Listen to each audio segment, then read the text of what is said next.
Hello and welcome to this episode of the Excalibur podcast, hosted by me, Cal Brooks, where we have real people, real stories, and real progress. Today's subject is near and dear to my heart. It is the fact that we have so many men walking around in pain and anguish. They are fighting through so much adversity that is technically brought on by themselves. You see, here is me being a little bit in your face, saying that if you are going through issues and you're not growing through those issues, they are your fault. Most of these problems, though, I find stem from men themselves. You see, if you have put yourself into a situation or a circumstance where you feel that you have been trapped, disrespected, or not loved the way that you want to be loved, the onus is on you.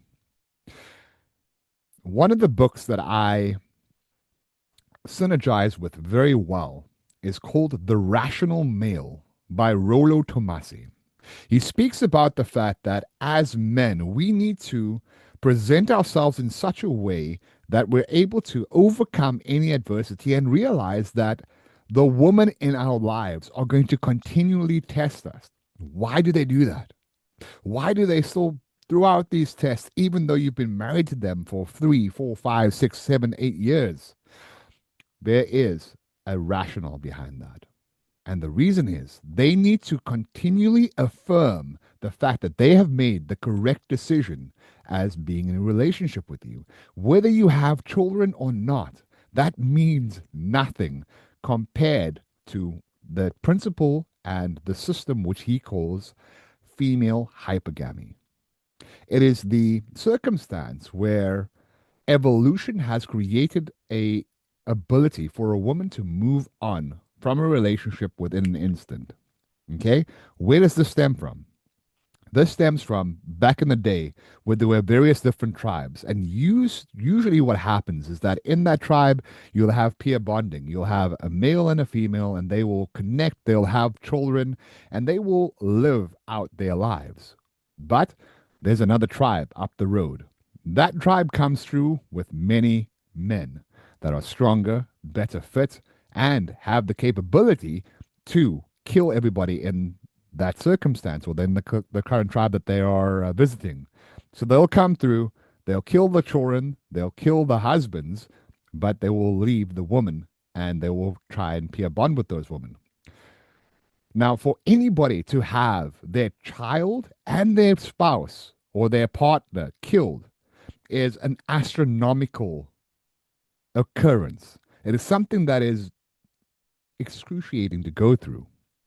And usually, what would happen is that mentally, for men, that would break them. But with women, they have been evolutionary bred to be able to cope with that, to be able to lose a child and the spouse, and to move on and to peer bond with the people that have just come through and pillaged that tribe.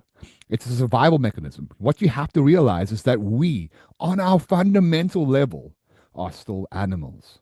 We still have that predisposition to link into survival, which is the most important thing. Survival and leaving our next generation better than what we have had it.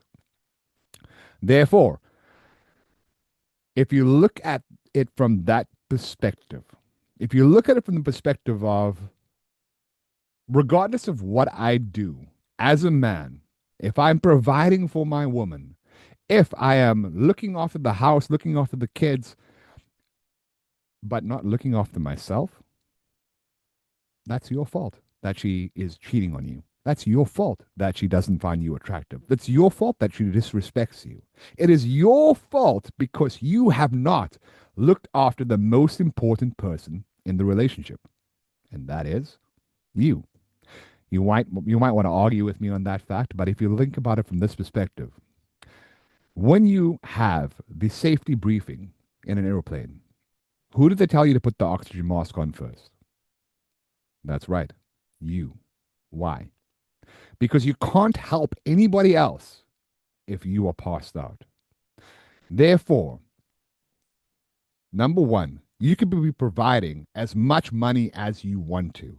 You could provide the most amazing house, the phenomenal lifestyle for your wife, for your children, for your family. But if you are not looking after yourself, if you are not present, if you are not in great shape, and not great shape as in try to have a six pack or all the rest of it, but just in good enough shape so that you can walk around with the confidence that truly she married you for, or that you originally had, then what is the reason that she needs to stay with you?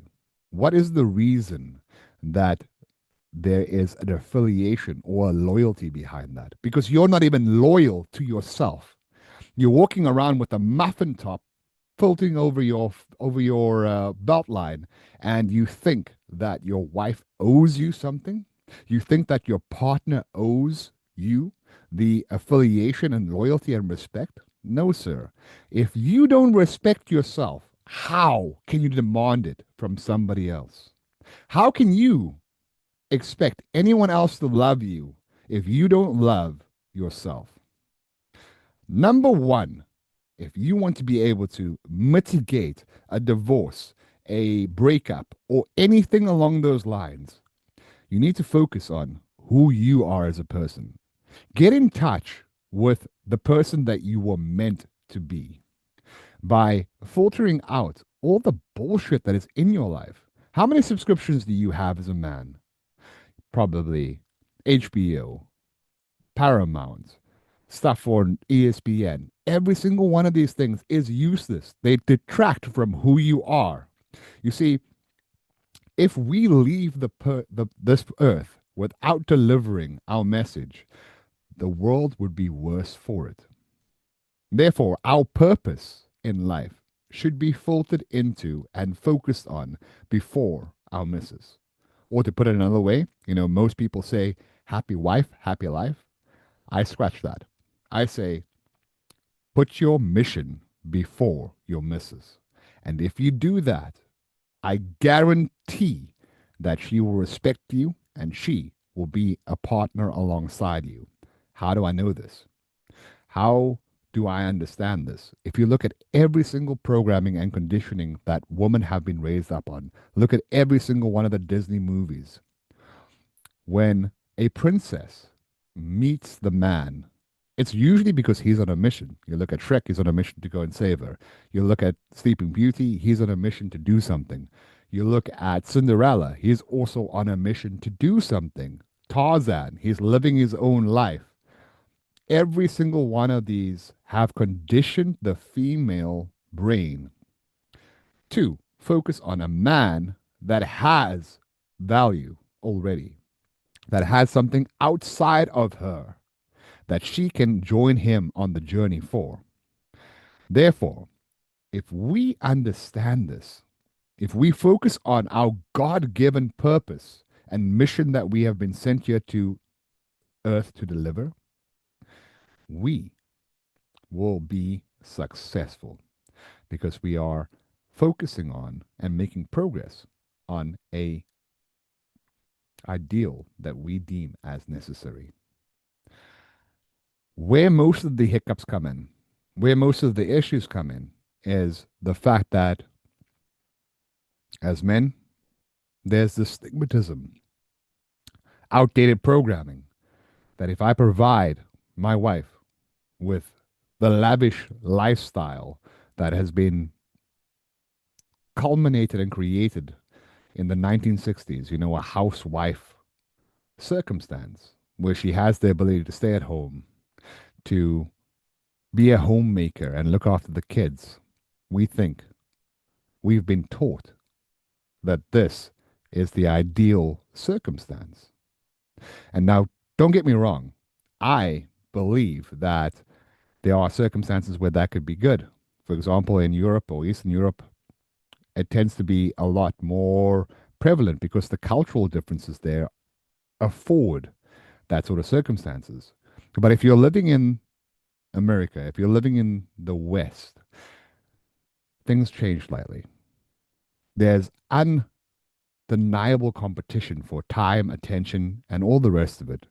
And If you are a man that is solely focused on his career and his success and comes home and doesn't actually spend time getting to know his wife constantly, listening to his wife, and I'm talking about listening. There's a very distinction between I hear and I listen. See, hearing is hearing and then replying. Listening is listening to what they're saying, processing all the information, and then understanding, seeking to understand where they're coming from. And by doing that, you delve into a much deeper connection with the person that you're bonded to. I know many men that don't even know what their wife's goals are. They may have understood that when they got together, but people change, people grow, people expand or contract depending on their circumstances and environment. Environment is what shapes everybody. And if you have allowed people that are not conducive to growth and to a healthy relationship into your relationship, you know what's going to happen. You guys are going to drift apart and eventually you're going to break up because there are circumstances and truly influences that will change and pull you guys apart. So if you look at a relationship as a triangle, you've got the wife on the one side, you've got the husband on the other side, and right on top is where you have to go to put God. And if we draw closer, for example, if we're down here, wife and husband, we're quite far apart. But as we get up closer and closer to God, that's when we get closer to each other as well.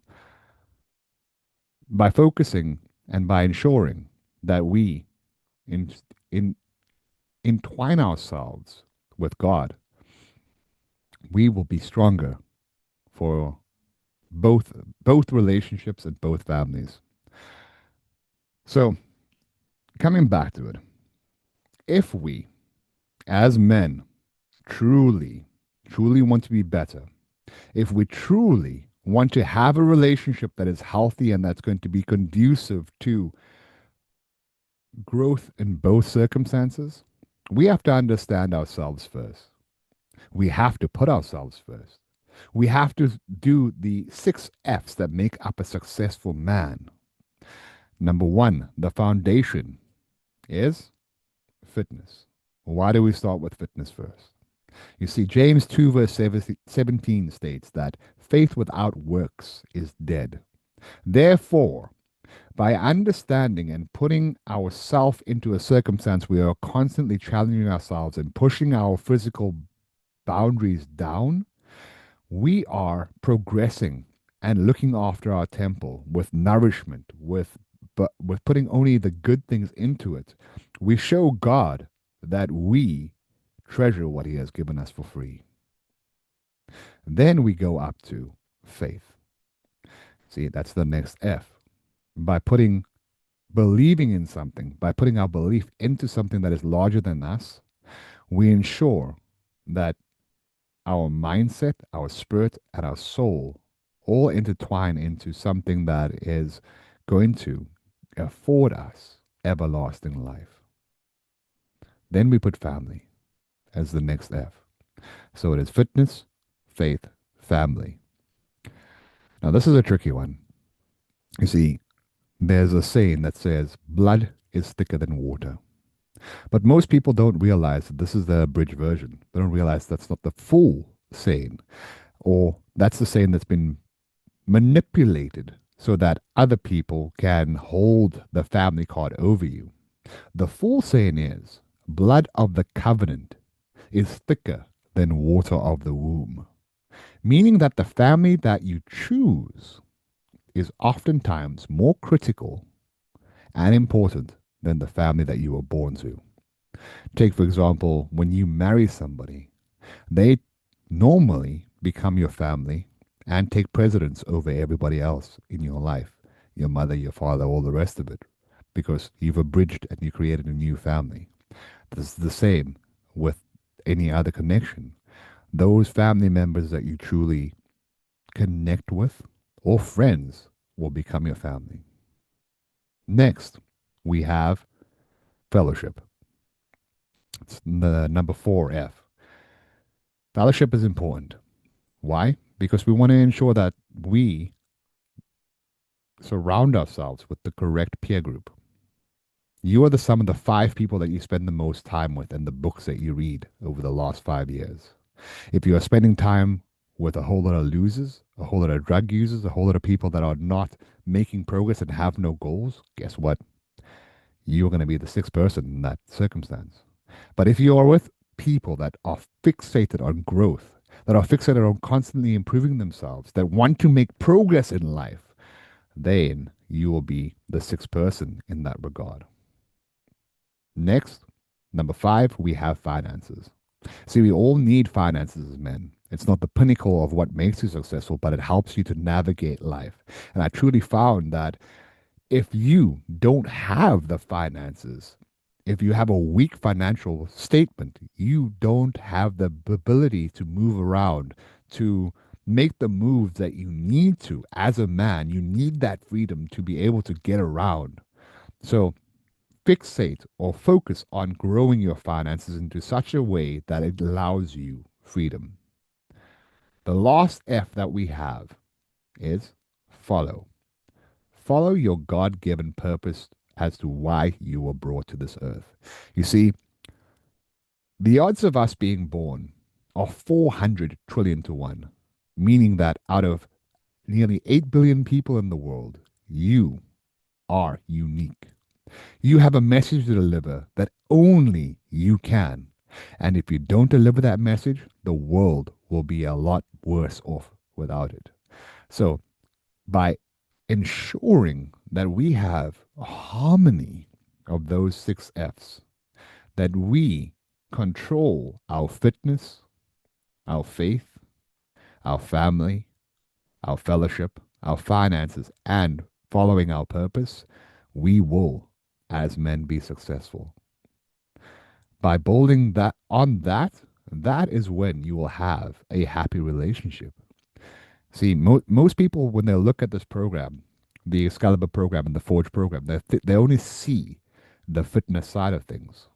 But once you get inside it, you start to notice that there are minuscule changes that happen to you as a person by implementing habits like monitoring your calories, growing discipline, by including our different value frameworks that is in the Forge program.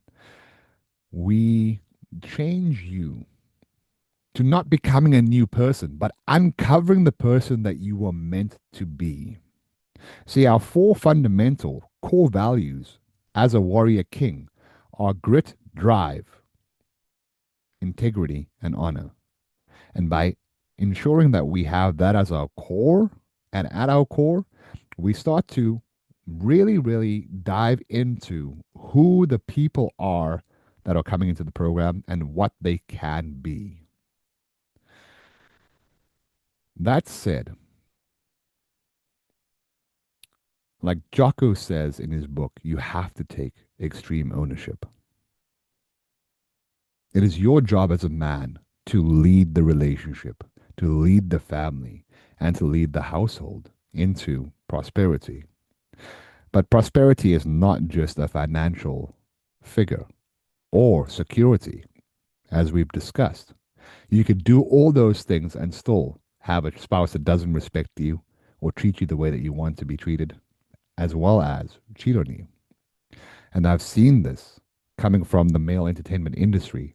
I've seen women come in there with 3, 4 carat diamond rings on their wedding rings or wedding fingers and still leave with one of the strippers and go sleep with him on a mattress at home. When she has a man that is truly looking after and wants to, care for her, where does that thought process come from? It comes from the fact that biology and attraction is not a choice. Therefore, all we can do as men is ensure that we are the best option by ensuring taking steps to look after ourselves, our health, and always putting our best foot forward. You can't. Let me reiterate that. As a man, you can't slip. You can't have that one day off. You can't have a time where you take the back seat. This has happened to me in a marriage before. In my first marriage, I took the back seat. I wanted to just, you know, look after the family and give the family everything that I had not had growing up.